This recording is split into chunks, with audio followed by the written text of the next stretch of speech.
Donald Trump sigue bajo el agua en prácticamente todo lo que hace. Ha sido un desastre tras de otro y los republicanos no saben cómo salir de este lodazal político en el cual se han visto abocados principalmente por convertir o permitir o habilitar que el Partido Republicano se convierta en lo que parece ser una secta de culto a la personalidad de Donald Trump. Pero las encuestas y también las elecciones especiales no lo están perdonando.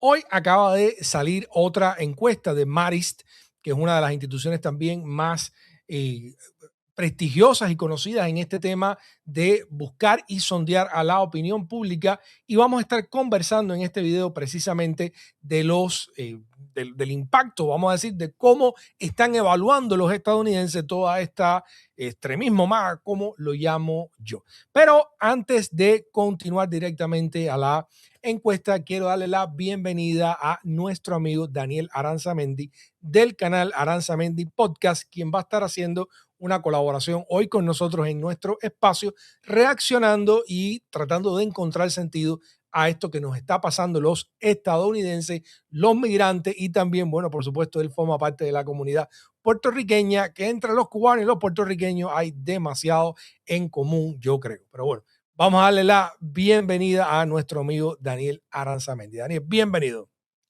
Saludos, Kena. Gracias por tenerme una vez más aquí en tu programa y pues como siempre un placer. Vamos a darle.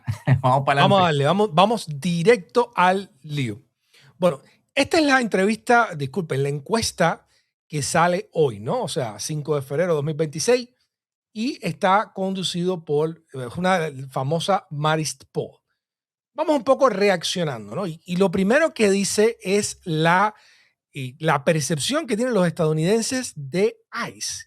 Dice que los estadounidenses se han opuesto cada vez más a las acciones de servicios de inmigración y control de aduana ICE y que aproximadamente 2 de cada 3 estadounidenses dicen ahora que las acciones de ICE para hacer cumplir la ley de inmigración han ido demasiado lejos. Y ellos hicieron acá un gráfico donde dice que el 65% de los estadounidenses, o sea, más de 2/3 de los estadounidenses, dice que ICE ha ido demasiado lejos. Hay un 12% que dice que no ha ido suficientemente lejos. ¿Dónde están esa gente? ¿Quiénes son? Qué horrible. Deberían institucionalizarlos. Sí. Hay un 22% que dice que ha ido about right, o sea, correcto, y hay un 1% que yo me imagino que lo encuestaron en la luna que dice que está unsure, o sea, está inseguro de qué ha pasado. ¿Qué cree Daniel? ¿Se les ha ido la mano? ¿No han hecho lo suficiente?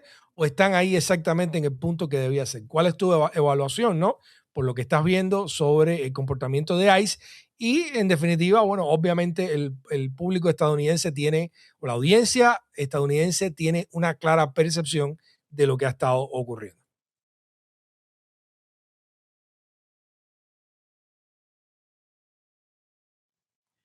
Bueno, Kena, yo te diría que yo pienso que el estudio es claro y me parece que es acertado en términos de no solamente el número que estamos viendo en el papel, ¿verdad? En la publicación, sino en la realidad, lo que estamos viendo en la calle, lo que estamos viendo con las protestas ultramasivas.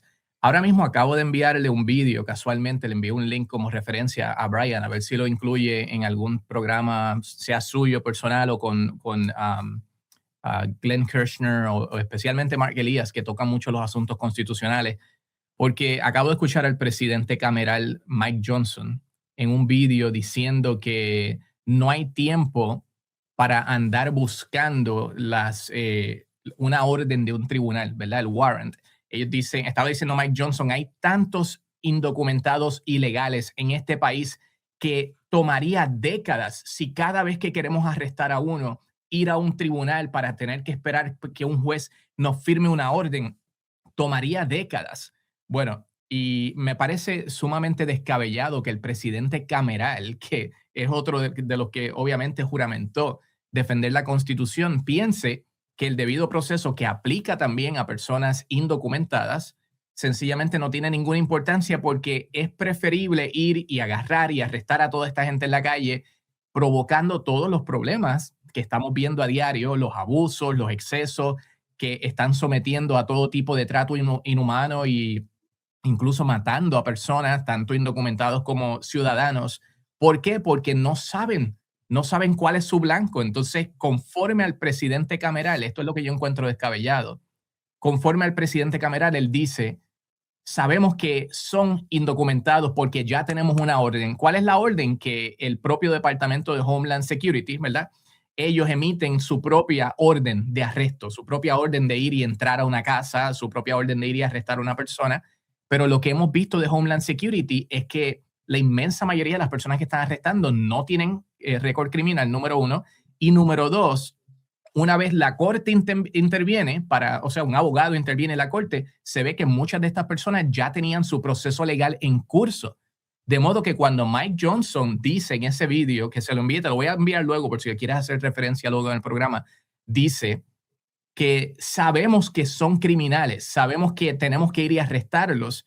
Yo creo que está bastante equivocado, porque lo que sabemos nosotros es que la mayoría de estas personas que tienen acceso a un abogado y luego finalmente a un día en corte, finalmente están siendo liberados. Lo hemos visto con Abrego García, que ahí le sacaron la Biblia completa de acusaciones. Ese tipo era más malo que Bin Laden, Hussein, Fidel Castro y todos los que tú quieras poner juntos, ¿verdad? Abrego García. ¿Y qué ha pasado? No han podido demostrar ni con una cintila de evidencia ninguno de los reclamos que han hecho en corte. Lo tuvieron que liberar, lo tuvieron que regresar de El Salvador después que dijeron que no podían. Finalmente lo tuvieron que liberar de custodia de prisiones y finalmente después de eso lo tuvieron que liberar de la custodia de ICE porque nunca han tenido pruebas. Así que es muy, muy preocupante lo que estamos viendo y yo creo que ese estudio refleja que el país, a pesar de todo, independientemente de ser republicano o demócrata, está muy molesto y muy decepcionado con todo lo que estamos viendo en términos de abusos y violaciones de derechos. Esto fue algo que se advirtió durante la campaña electoral de Trump. No solo que esto era lo que podría pasar, sino que así es como luciría y de alguna manera muchos previeron la reacción. O sea, si tú vas por las comunidades arrestando gente con policía encapuchada, con autos sin identificar, arrastrando a ciudadanos estadounidenses, ejecutando extrajudicialmente a ciudadanos estadounidenses, es predecible de que una reacción como esta fuera a ocurrir. Entonces, la pregunta que yo me hago es, ¿en qué están pensando esta gente? Porque es una política extremadamente impopular, como acabamos de ver. Era predecible que fuera extremadamente impopular. Claro. Entonces, ¿cuál es el juego? Hay quien dice que, bueno, vemos ahora que quiere federalizar las elecciones, porque lo importante es quien cuenta los votos, ¿no? Quiere Trump ahora contar Claro. los votos y decirle si fueron justos o no, si ganó él, por supuesto.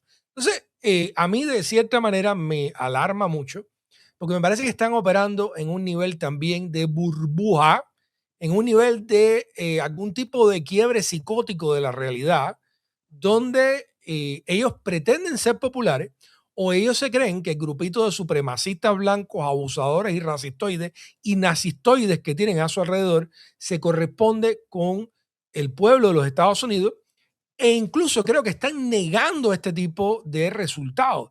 O sea, a mí me tiene muy preocupado esto porque parece que estamos siendo dirigidos por locos. Si tú no puedes Totalmente. determinar realmente políticamente incluso qué te conviene o qué no. O sea, ¿hasta qué punto tú crees que hay contradicción en esto? ¿A qué punto crees que sea una estrategia de algún tipo con sentido para ellos? ¿O cómo esto, que de antemano se sabe que iba a ser políticamente costoso, ellos han permitido que llegue a este punto?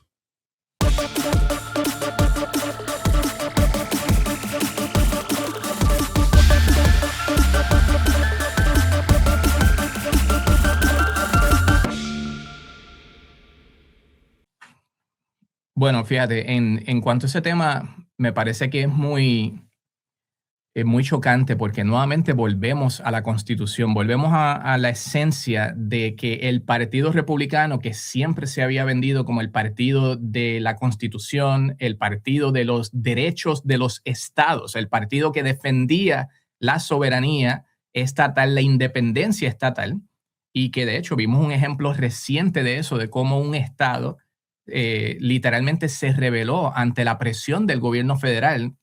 Probablemente tú lo has discutido en tu podcast, en este caso, lo que ocurrió con Indiana, que Trump quería que manipularan, ¿verdad? Que rediseñaran los mapas electorales ahora a mitad del ciclo del censo para que pudieran robarle los 2 escaños a los demócratas que ellos tienen actualmente. Yo creo que son 8 los escaños de Indiana y actualmente los republicanos ocupan 6, los demócratas 2 y Trump quería hacer lo mismo que hizo en Texas.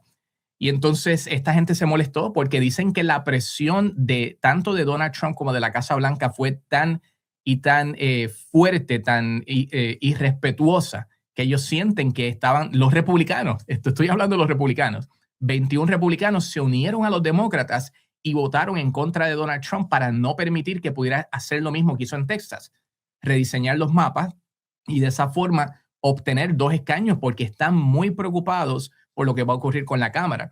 Así que te estoy mencionando eso por la cuestión constitucional. Este se supone que es el partido de la Constitución y ni siquiera en este punto, Gena, o sea, la Constitución es clara. El presidente de los Estados Unidos, o sea, y entiéndase el ejecutivo con él, tienen 0 autoridad constitucional para intervenir en todo este asunto del conteo de votos. Esto es algo que Mark Elias lo estaba discutiendo ayer en un episodio que colgamos en el canal de Brian Tyler Coe en español. El presidente no tiene, y tengo aquí las notas de ese programa, así que te las comparto, el presidente no tiene ninguna autoridad constitucional para contar votos o intervenir con esos votos federales o quitarle ese poder a los estados. Según la Constitución de Estados Unidos, los estados administran y certifican sus propias elecciones. El conteo formal de los votos del colegio electoral ocurre en el Congreso.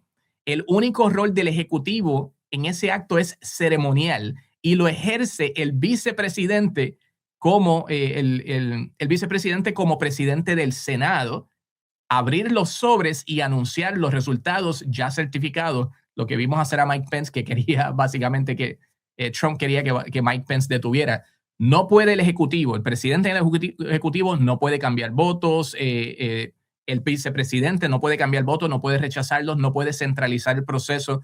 Todo eso está fuera de su poder constitucional. Así que lo que estamos viendo es, como tú dices, es la manifestación de un culto. Literalmente estamos viendo una secta destructiva a nivel de culto que está abandonando su responsabilidad. Mike Johnson, los republicanos en el Congreso, y ninguno está levantando una voz de protesta. Si esto fuera Obama, si esto fuera Biden, ellos estando en el poder, sugiriendo hacer lo mismo, Dios mío, no escucharíamos el fin de la cantaleta. Así mismo. Y entonces yo creo, y voy a poner un pequeño énfasis, ¿no? Que esto que está pasando es literalmente una locura, no por el extremo, sino porque obviamente ni siquiera están actuando como un actor racional y están yendo en contra de sus propios intereses electorales, claramente, y parece que no pueden detenerse. Pareciera que no pueden ponerse un freno, ¿no? Cierto. O sea, es algo realmente escabroso. Quiero mostrarte otro elemento aquí de la encuesta, ¿no? Dice, según la mayoría de los estadounidenses, obviamente encuestados, la reducción de precios debería ser la principal prioridad de la administración. El 54% de los estadounidenses cree que reducir precios debería ser la máxima prioridad para la administración de Donald Trump. 1 de cada 10 estadounidenses dice que reducir la delincuencia debería ser la principal prioridad de la Casa Blanca. Garantizar la paz en Gaza, un 7%, eliminar el narcotráfico de Venezuela, un 4%, y tener la propiedad de Groenlandia, un 2%.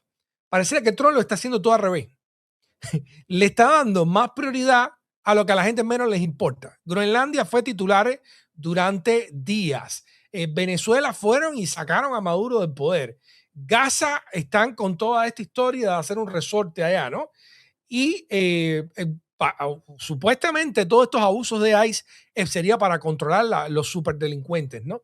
Pero en realidad el 54% de la gente lo que cree es que debería haber un trabajo serio para mejorar las condiciones de vida de los estadounidenses, y eso es lo menos que este régimen está haciendo. Entonces, ahí es donde una vez más vuelvo a lo que esto parece ser una locura. O sea, usted está impulsando aparentemente sin freno políticas crueles, nazistoides, antipopulares, y cuando la gente te está diciendo, oye, ¿por qué no me favoreces en el tema de las condiciones de vida, del costo de la vida?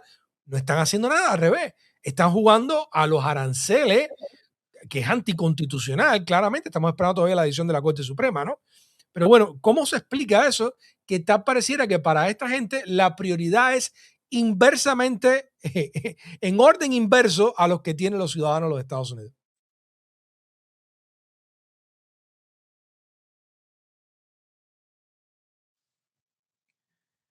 Mira, esto también en términos de la parte de la economía es una locura. Pero como bien dijiste, esto ha sido un tema que Donald Trump, por ejemplo, lo hizo medular durante su campaña. Precisamente por eso perdieron Joe Biden y Kamala Harris. Esto se ha hablado hartamente, ¿verdad? Hasta la saciedad se ha presentado la realidad de que aunque Joe Biden y Kamala Harris tuvieron un gran gobierno en el papel, o sea, cuando tú mirabas la economía estaba sólida, tuvieron la mayor recuperación después de la pandemia de cualquier país desarrollado, del G7, tuvieron la reducción de inflación post pandemia más rápida también en comparación prácticamente a cualquier otro país desarrollado, 16 millones de empleos creados, desempleo récord por el más largo tiempo, mercados en alta récord por la mayor cantidad de tiempo también, o tiempo récord, montones de leyes, proyectos de ley bipartita aprobados, la ley de infraestructura, el plan de rescate americano, la ley de microchips, la ley de ciencia, la ley PAC para los veteranos, la reautorización de la ley en contra de la violencia de la mujer.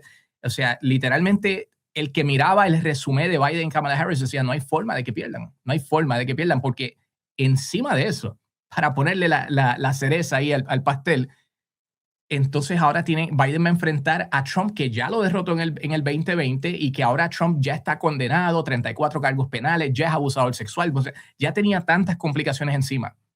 Pero el país no estaba sintiendo en su bolsillo el alivio, porque aunque la economía estaba sólida, los números estaban bien, la inflación seguía todavía relativamente alta y especialmente nunca se trabajó con la especulación de precios, nunca se trabajó con esa ambición desmedida de las corporaciones que después que la pandemia pasó y se arreglaron los problemas de suplido, de envíos y todo este tipo de problemas, las compañías no comenzaron a bajar los precios, fueron muy pocas las que comenzaron a bajar los precios. Biden y Kamala Harris se confiaron y les costó la presidencia. Trump y los republicanos ahora están haciendo o cometiendo el mismo error. El país no ha visto que los precios bajen. Esto lo estuve explicando en otro podcast reciente. Hay una diferencia entre ver que la inflación baje un poquito del 3%, donde Biden la dejó al 2.7%, que ha sido el número más reciente que vimos bajo Trump. Pero eso no implica que los precios han bajado. Que tuviera una reducción en la inflación significa que el aumento de los precios se ha reducido en términos de cuán rápido siguen subiendo, pero no significa que al tu ver la inflación bajar, automáticamente los precios bajaron. Simplemente lo que se ha reducido es a la velocidad que siguen subiendo los precios. Eso es un poquito más técnico, pero es importante que la gente lo entienda, porque Trump entonces nos vende ahora mismo, y de esto estaba hablando en Facebook antes de conectarme, mil problemas, ¿verdad? Acaban de anunciar ahora que van a reclasificar a 50,000 empleados federales para poder despedirlos. O sea, estamos viendo despidos masivos en el gobierno federal y hemos visto despidos masivos en la empresa privada.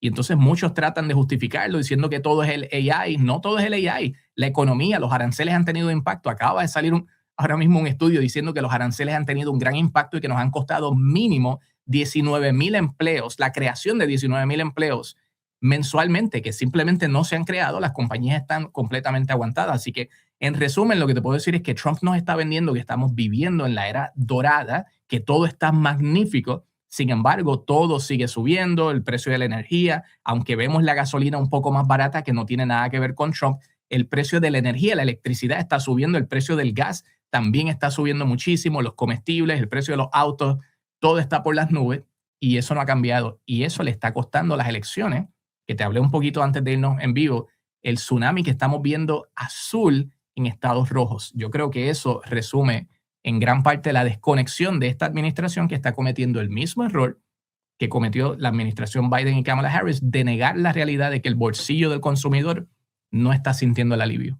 Y este está negando esa realidad y trayendo realidades incluso peores, ¿no? Están en la fase María Antonieta, de esa famosa anécdota que no se sabe, creo que puede ser apócrifa, de que le dijeron, reina, el pueblo no tiene pan, y ella dijo, láncenles cake.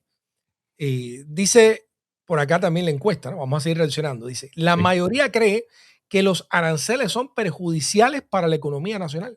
56% de los estadounidenses dice que imponer aranceles o tasas a productos importados a otros países perjudica la economía estadounidense. O sea, en este caso no solo que se lo estén sintiendo en el bolsillo, sino que incluso están en desacuerdo con la estrategia económica que está siguiendo Donald Trump, ¿no? Y todavía, obviamente, todavía estamos esperando la decisión de la Corte Suprema al respecto de los aranceles, decisión constitucional y que él los haga o no. Yo no sé por Claro, qué hay que esperar a que la Corte Suprema diga lo que literalmente la Constitución dice que no debería hacer, pero claro, claro. estamos en ese episodio, ¿no? Entonces, voy a retomar un poquito lo que tú dijiste respecto de la ola azul, ¿no? Yo también creo que los resultados de las elecciones especiales desde el 2025 hasta acá, e incluso estas encuestas que hemos estado, como la que estamos analizando, están mostrando que al menos hasta hoy se está construyendo una ola azul. Y hay quien dice, bueno, faltan 9 meses para las elecciones aproximadamente, ¿no? Pero si Trump está despidiendo, desarticulando el gobierno federal, ¿quién va a ayudar a Trump en estos 9 meses que las cosas mejoren? O sea, ¿con quién tú cuentas? Para implementar la política. Tú estás despidiendo, aterrorizando, sofocando, acabando con la gente que tú necesitas que tenga primero que esté ahí, segundo que tenga la competencia, porque si tú traes todos los lamezuelas, esto que le gustan a Donald Trump, podrán ser muy besadores de anillo de Trump, pero no tienen la competencia para hacer lo que hace falta. Entonces, ¿con qué cuenta la cucaracha, como decimos en Cuba? ¿Con qué va a contar Donald Trump para en estos 9 meses cambiar la situación de Estados Unidos si para que el gobierno opere necesita a la gente, primero, presente y segundo, capacitada para hacer todo esto, ¿no? Yo creo por eso que pienso que es una gran locura, ¿no? Pero ¿cómo tú ves todos estos resultados y hasta qué punto te parece a ti o es tu percepción que efectivamente se está construyendo una ola azul o un año de ola azul para los demócratas en el 2026?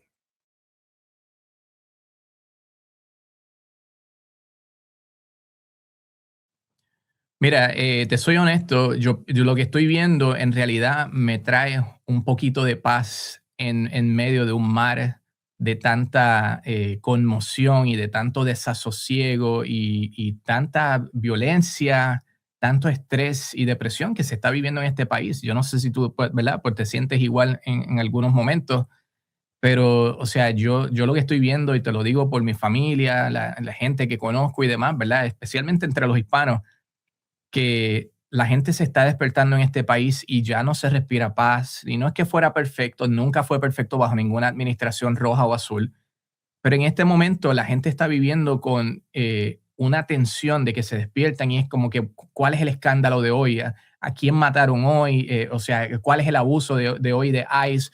¿Cuál es el nuevo estudio negativo sobre la economía? O sea, siempre hay algo catastrófico, ¿no? Lo que estamos viendo en las elecciones para mí es sumamente reconfortante hasta cierto punto, porque ahora mismo los demócratas aprendieron la lección. Muchos demócratas han hablado de esto, tanto a nivel del Congreso, ¿verdad? Congresistas, a nivel estatal, lo que sea, diferentes posiciones y niveles. Han hablado de cómo han tenido que aprender del golpe fuerte de perder en el 2024. O sea, imagínate, perder una elección ante un criminal condenado que lanzó una insurrección, abusador sexual, 2 veces destituido, 2 veces declarado insurrecto, estafador, fraudulento. Bueno, la lista es larguísima y no termina, perdón, en términos de crimen y demás. Y que aún así hayan perdido las elecciones, pues mira, entendieron la misión, cambiaron entonces su enfoque y se han enfocado en todas las campañas, se han enfocado en la asequibilidad. De hecho, eso ha molestado a Trump mucho. No sé si has visto, pero Trump ha estado protestando. Ahora quieren hablar de asequibilidad. Ahora eso es todo lo que hablan. Le molesta porque eso fue lo que él utilizó precisamente para ganar. En campaña eso era día tras día los precios. No sé si te acuerdas cuando hizo. Yo creo que fue, no sé si fue al frente de la oficina oval, en la Casa Blanca, algún sitio afuera, que puso una Sí, mesa con llevó, los unos- llevó, comestibles. llevó una garrafa de aceite, como 2 cartones de huevos, y entonces dijo que él iba a bajarle el precio a todo eso y después se olvidó. En el día uno, de hecho, no sé si tú has visto, pero a mí me acaba de bajar la factura de la electricidad 50%, porque Trump dijo que a inicios del 2026, ya estamos en febrero, Trump prometió que a inicios del 2026 la electricidad, tu factura eléctrica iba a bajar en un 50%. Ya la tuya bajó, la mía bajó, mira, me está sobrando tanto dinero. No, no ha bajado nada, al contrario, la factura mía de la electricidad ha subido al menos entre un 6 y un 8%, y en el país está subiendo precisamente entre un 8 hasta un 18%, dependiendo del estado. Así que Donald Trump obviamente no ha cumplido con eso. Y cuando se trata de asequibilidad, pues los demócratas han podido realmente entender que esto es lo que a la gente le importa. Al final del día, hay muchas cosas que en la escala de prioridad, pues claro, tienen su nivel, ¿verdad? Tienen su importancia, pero para la gente lo más importante siempre ha sido la economía. Puedo poner pan sobre la mesa, puedo pagar la universidad de mi hijo, puedo pagar mi plan médico. Y con todo lo que han hecho desde echar 16 millones de personas fuera del Medicaid, 5 millones de personas fuera de SNAP, 3 millones fuera de Medicare, 25 millones afectados al ahora dejar que expiraran los subsidios del Obamacare. Gena, el país no es estúpido. El país sabe lo que está ocurriendo y aunque tengan su preferencia política, están diciendo, ok, yo podré seguir siendo republicano, pero este tipo no es. Este no es el que nos está ayudando, no es republicano, lo que tiene es una secta maga, quiere cada vez tú sabes, más poder para él, concentrarlo todo en el ejecutivo. Y encima de eso, la era dorada que promete parece que la está viviendo él, porque tú sabes que él ha aumentado su fortuna en billones de dólares. Él y sus hijos están guisando todos los días. Pero ¿y nosotros qué?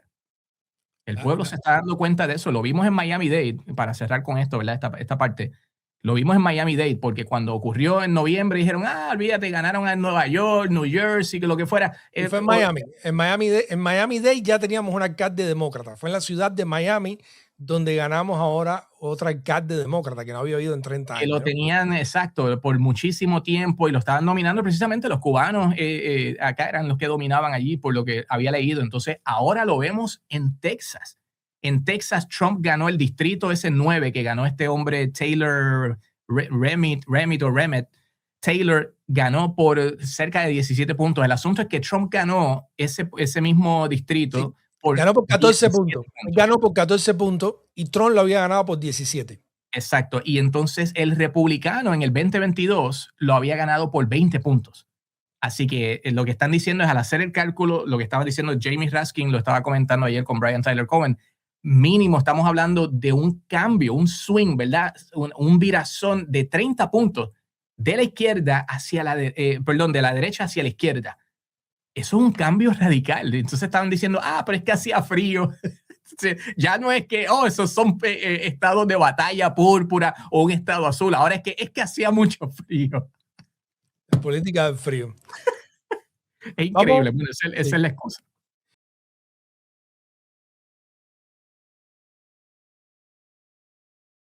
Vamos a terminar con la encuesta ya con este último indicador, ¿no? Dice, el índice de aprobación de Trump es el 39%. Un índice, pero el índice negativo sobre la economía alcanza un nuevo máximo. O sea, el tema más importante tiene un máximo para Trump. Dice que en enero Donald Trump tenía una aprobación de un 38%, según este encuestador. Wow. Y ahora ha subido un punto. O sea, tiene un punto más, que yo creo que estadísticamente no es tan significativo, pero bueno, subió un punto en la muestra a menos que saca esta encuesta. Pero dice que el 56% lo desaprueba y hay un 5% que no está seguro, ¿no? Y también dice que un poco más de 1 de cada 4 estadounidenses, 26%, aprueba firmemente el trabajo que está realizando el presidente Trump, mientras que el 51% lo desaprueba firmemente. O sea, cuando más del 50% de la ciudadanía estadounidense, de la muestra que tienen aquí, no es que lo desapruebo, no, es que es firme. El doble, imagínate, solamente 26 versus 51 es literalmente el doble. El doble. Entonces, al pensar en la economía, el 36% de los estadounidenses aprueba cómo el presidente está manejando el tema, mientras que el 59% lo desaprueba. La proporción de estadounidenses que desaprueban la forma que el presidente maneja la economía ha aumentado ligeramente desde el 57% en enero y se encuentra en su punto más alto en cualquiera de las dos administraciones del presidente. O sea, que está más que bajo el agua a 9 meses únicamente de las elecciones del 2026. Y por eso ahora Steve Bannon también salió diciendo que ICE iba a ir a custodiar los lugares de votación. En fin, como claramente saben que han metido la pata, pero ahí hasta donde empieza la nalga, ¿no? Hasta el fondo, y que están teniendo un rechazo masivo, pues lo único que encuentran es tratar de intimidar a los votantes, suprimir el voto, intimidar a la gente, ¿no? Pero vuelvo al punto inicial, no hay nadie alrededor de Trump que le pueda decir, presidente, se nos ha ido esto de control, se nos ha ido de las manos, la gente no los quiere. Yo estuve reportando ayer que había un reporte de un medio que decía que no quería ir al Super Bowl porque si lo empezaban a abuchear, iban a ver muchos clips virales del pueblo que asiste al Super Bowl, que no son solo los MAGA y que tampoco son Claro. solo los liberales del Perico, abuchando a Donald Trump, y por lo tanto él no se quería exponer a esa humillación pública o darle ese tipo de armas a los demócratas, a la oposición, ¿no?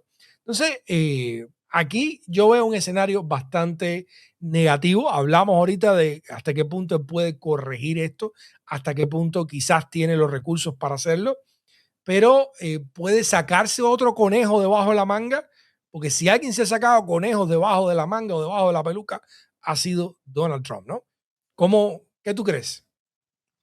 Mira, esto es sumamente peligroso, ¿verdad? Obviamente estás hablando de todas estas estadísticas y qué es lo que quieren hacer. Acabas de mencionar Steve Bannon. Es importante que la gente vea que, o sea, como mencionaste, varias de las estadísticas que mencionaste implican que en cuanto a la economía, en diferentes renglones, Donald Trump está en un negativo 18% o negativo 23%, que es desastroso. Ahora, hablando de lo de Steve Bannon, esa parte me preocupa un poquito más por múltiples razones. Obviamente, tú sabes que Steve Bannon ha dicho que ellos ya han contemplado 6 o 7 avenidas legales, dice él, no constitucionales, sino avenidas legales, para lograr que Donald Trump se quede, ¿verdad? En la contienda, ya siendo un presidente saliente, porque ya él está en su segundo término. La Constitución dice literal, expresa, textual e inequívocamente que un presidente solamente puede ejercer durante 2 términos. Y ya ellos tienen todas estas teorías, pero parte de esa locura de teorías, ¿verdad? Así bien descabelladas, que ellos piensan que pueden impulsar a través de las cortes y llegar a la Corte Suprema y entonces lograr que sus amiguitos en la Corte Suprema, los 6 jueces republicanos, los salven, como hicieron con la inmunidad presidencial, que eso no es constitucional, no está basado en ley federal, no tiene precedente, no hay ni siquiera una mala interpretación. O sea, eso fue completamente inventado. Si tú dijeras que había una área gris que se podía interpretar tal vez más o menos, es que no había nada, tela de dónde cortar para sacar una inmunidad presidencial, pero se la inventaron. Y lo mismo podrían hacer entonces para todas estos otros planes que tienen. Te dije más temprano que la Constitución no le otorga al presidente ni al Ejecutivo ningún poder para controlar los votos. Las elecciones federales tienen que ver con los estados constitucionalmente manejando sus propias elecciones y su conteo de votos y demás, y entonces el resto va al Congreso para certificación, etcétera. Pero mira lo que vimos en Georgia. Vimos ahora que la semana pasada, hace apenas una semana, se metieron en Georgia por orden, ¿verdad? Seguramente de Donald Trump. Y si no, por lo menos de Pam Bondi, pero yo estoy seguro que eso viene de Stephen Miller y la Casa Blanca de ahí arriba, porque en el universo de Pam Bondi no se mueve una paja sin la voluntad del rey y Dios querido líder Donald Trump. Se metieron en Georgia, en las oficinas de votación Georgia. Mira esto, Donald Trump y Mike Johnson y otros republicanos que están vendiendo esta nueva acción están diciendo que hay fraude. Tú sabes que siempre ha estado el reclamo de fraude masivo y que por eso ahora se tuvieron que meter a Georgia, a las oficinas de votación, al condado de Fulton, precisamente para llevarse, creo que 700 cajas de boletas, porque quieren investigar el fraude supuestamente, y ya hay rumores, esto lo escuché ayer, lo estaban diciendo o en CNN o en MS Now, en una de estas dos cadenas estaban diciendo que ya hay personas, ¿verdad? Fuentes que han dicho que vienen arrestos supuestamente para el gente del condado de Fulton o de Georgia, que comenzaron primero con la incautación de las boletas, pero que ahora vienen con arrestos. Detrás de eso hay una política de intimidación y de miedo. Pero entonces la narrativa es, Mike Johnson está diciendo, oh, los estados republicanos manejan las elecciones muy bien, el problema son los estados azules. Dijo ayer en una entrevista, lo colgamos en el programa de Brian Tyler Cohen en español. Pero ¿qué pasa? Si el fraude está en los estados azules, ¿por qué se metieron en Georgia primero, que es un estado rojo? Georgia había certificado las elecciones, Georgia hizo los recuentos, Trump perdió en todos los recuentos, de ahí salió la famosa llamada a Brad Raffensperger, Trump llamando al secretario de Estado Brad Raffensperger diciéndole, mira, necesito que me encuentres, que me consigas 11.780 votos que no existían. Esa fue la llamada de presión y Brad le dice, mira, señor presidente, ya hicimos los recuentos, o sea, nosotros hemos hecho esto, no hay, matemáticamente no es posible y Trump insistiendo, pero ¿cómo tú vas? O sea, la gente está esperando que ustedes hagan el trabajo, nosotros ganamos, yo sé, nosotros sabemos que ganamos, ustedes tienen que ir y encontrar esos 11.700. O sea, es un desastre.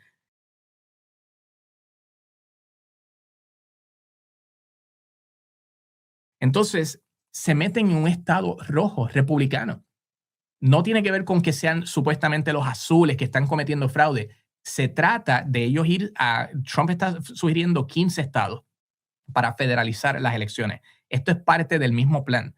Es parte de ellos lo que mencionaste, que ICE va a estar metiéndose en los centros de votación, especialmente en los estados batalla, especialmente en los estados demócratas, porque lo que quieren es intimidar.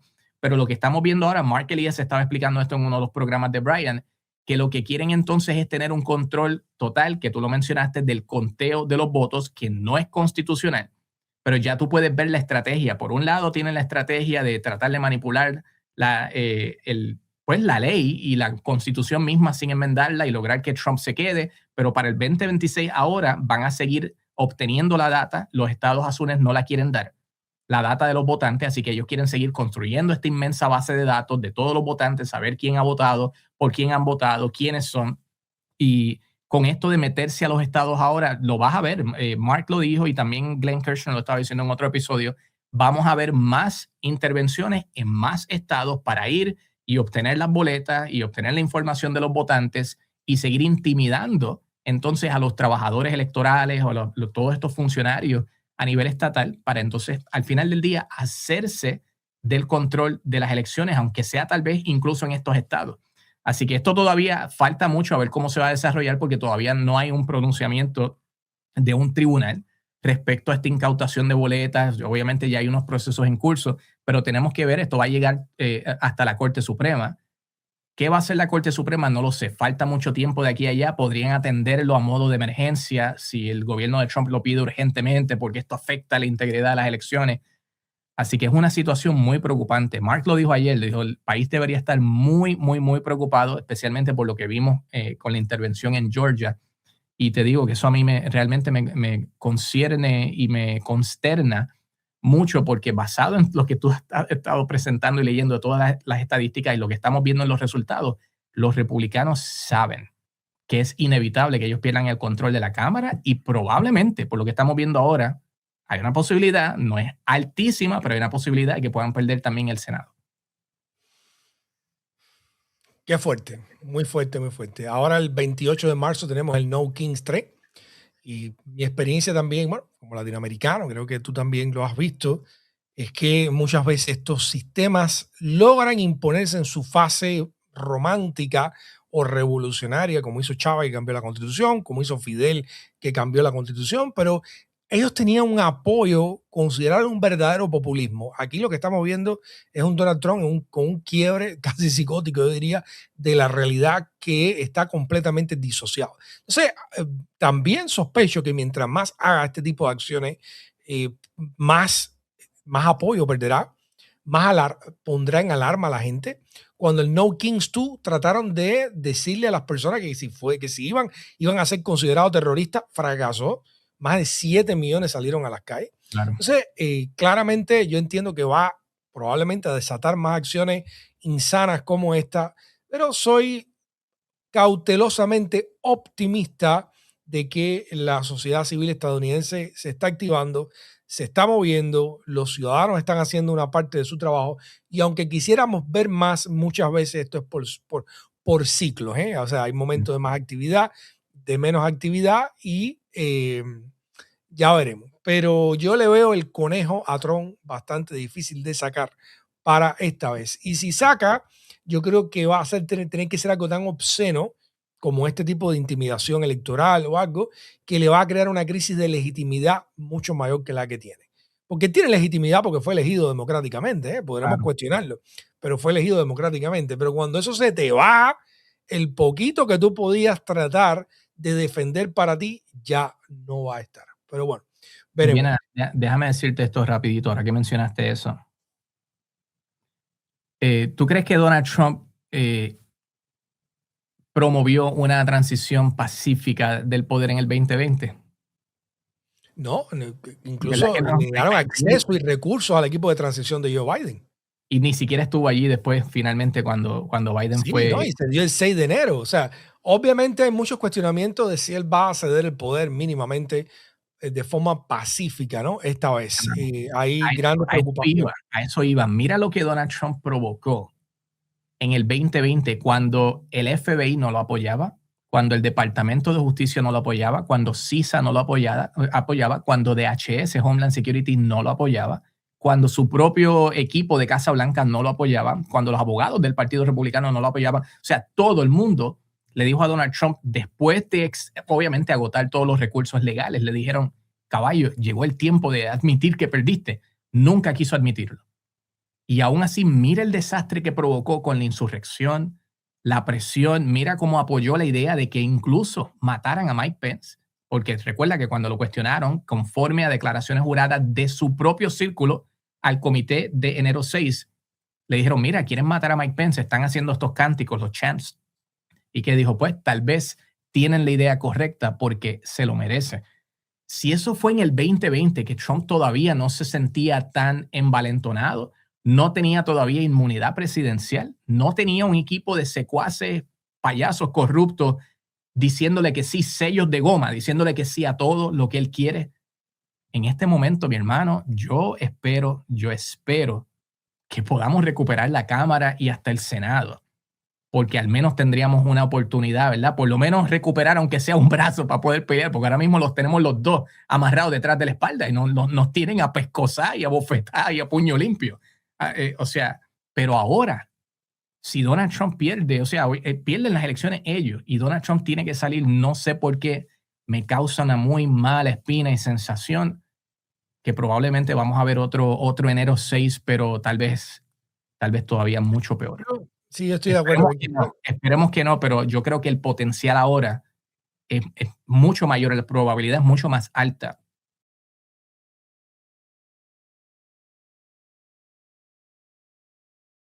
de ver una negación y entonces pues más teorías de Yo, conspiración, de robo. sí, yo estoy de acuerdo contigo de que las cosas no van a ser probablemente pacíficas, dado que es Donald Trump. Ojalá que no, ojalá que sea todo lo contrario. Diplomacia, no creo que habrá diplomacia en lo absoluto. Pero también hay que reconocer que ha perdido legitimidad en el sentido de que vemos la desaprobación que tiene. La gente ya se espera que algo como eso suceda y la gente Entre se su está propia gente. preparando para que algo como eso suceda. El equipo que tiene alrededor de él también está más desprestigiado, o sea, no es tan respetado Sí, como la gente que tuvo a su alrededor. O sea, que incluso aunque tenga más en experiencia y más en capacidad de subordinar a estos funcionarios, lo cierto es que todavía el Estado y la Constitución de los Estados Unidos es bastante descentralizada y todavía puede sentir o va a sentir mucha presión de parte de los estados, de parte de la sociedad civil. O sea, ojalá que no lleguemos a una situación tan grave como esa, pero a mí me parece que todavía tenemos recursos para poderlo enfrentar. Y si no, no sería Taco Trump. Si no se hubiera echado para atrás en tantas cosas que ha intentado hacer, no lo caracterizarían como es. Primero fue a Davos echando toda la guapería del mundo que iba a poner los aranceles, que había que darle a Groenlandia y regresó sin Groenlandia y sin aranceles. O sea, esto todavía, sí, esto es complicado. También hasta qué punto una inestabilidad en los Estados Unidos pone en riesgo las grandes fortunas de los Estados Unidos y los grandes negocios de los Estados Unidos. Está dispuesta la clase política estadounidense a poner absolutamente toda la autoridad en este individuo. O sea, yo creo que hay poderes paralelos que están funcionando que en determinado momento habrá que ver por dónde salen, pero sería una situación muy desestabilizadora. Los Estados Unidos es un polvorín andando. O sea, ojalá que no sea la circunstancia, repito, pero es un polvorín. O sea, aquí la gente está más hasta los dientes. Las situaciones que se pueden dar son horribles. Entonces, sí, sí. hay que poner en perspectiva que si bien él tiene más experiencia y el estómago para intentar otro golpe de Estado, también hay que decir que igualmente las fuerzas prodemocráticas también tenemos más experiencia, también tenemos tiempo para prepararnos y también por la naturaleza descentralizada del sistema político estadounidense, pues también tenemos recursos para enfrentarlo. La idea yo pienso que es estar, por supuesto, tenemos que estar todos informados y siempre, y esto es para la audiencia principalmente, usted tiene que asumir que esto es responsabilidad suya. Esto no es Así. responsabilidad de otro. Siempre es responsabilidad tuya. Porque si usted piensa, dice, bueno, voy a dejar que otros corran el riesgo hoy, a ver yo por dónde salgo, usted le está quitando fuerza a ese que está tratando de hacer por usted. Y si ese cae, después van a venir por usted. Y si usted quiere pelear, va a estar solo. Y si no quiere pelear, entonces va a tener que aguantar lo que le hagan y lo pongan donde le dé la gana. Que eso es lo que hacen las dictaduras. Así que nos queda tiempo. Claramente es oscuro, claramente es preocupante, claramente es aterrador, pero también tenemos muchos, en mi opinión, muchos recursos todavía para enfrentarlo y a una sociedad civil que, repito, veremos el 28 de marzo qué tal, pero si se comporta como ha sido hasta ahora, ha estado ahí para dar la cara, no se ha dejado de intimidar y han echado la pelea, sobre todo los de más abajo. Los pendejos siempre han sido los de arriba, los directores de universidades, los directores Claro. de firma, pero la gente abajo se la está jugando. Y no, yo honestamente te digo, no veo miedo. Y el que tenga duda, que sintonice lo que está pasando en Minneapolis. Así Bueno, mi mismo hermano, es. un abrazo grandísimo, ¿verdad? Te agradezco mucho estar este ratico con nosotros. Quiero invitar a la audiencia, por supuesto, a que siga el canal de nuestro amigo Daniel Aranzamendi, Aranzamendi Podcast. Él es uno de los Gracias. colaboradores acá en nuestra plataforma. En este video pueden encontrar también el enlace. Si quieres dedicarle algunas palabritas de despedida a la audiencia, por favor. Claro, claro. Primero que todo, nuevamente, gracias por la oportunidad de compartir aquí en este espacio tuyo, que es buenísimo. Tienes una audiencia muy buena, muy activa. Siempre veo cuando estás en vivo y demás, y es muy bueno y traes temas muy actuales, muy documentados. Y quiero aprovechar la oportunidad para exhortar a todo el mundo que recuerden. Yo sé que nosotros vemos mucho contenido todos los días y a veces nos sentimos saturados y demás, pero llegó el momento en esta recta final de aquí a las elecciones de noviembre 2026. Esta recta final, gente, tenemos que redoblar esfuerzos. Recuerden el dicho que dicen que el diablo no descansa, ¿verdad? Que el diablo no se toma vacaciones.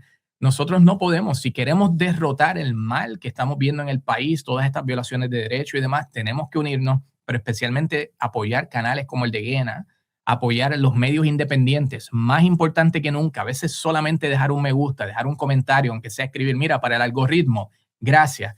Son pequeños detalles que hacen que estos vídeos, que estos programas, que muchas veces este análisis a fondo no se va a escuchar en gran medida en los medios tradicionales y especialmente en los medios tradicionales que ven ¿verdad? Nuestra gente hispana.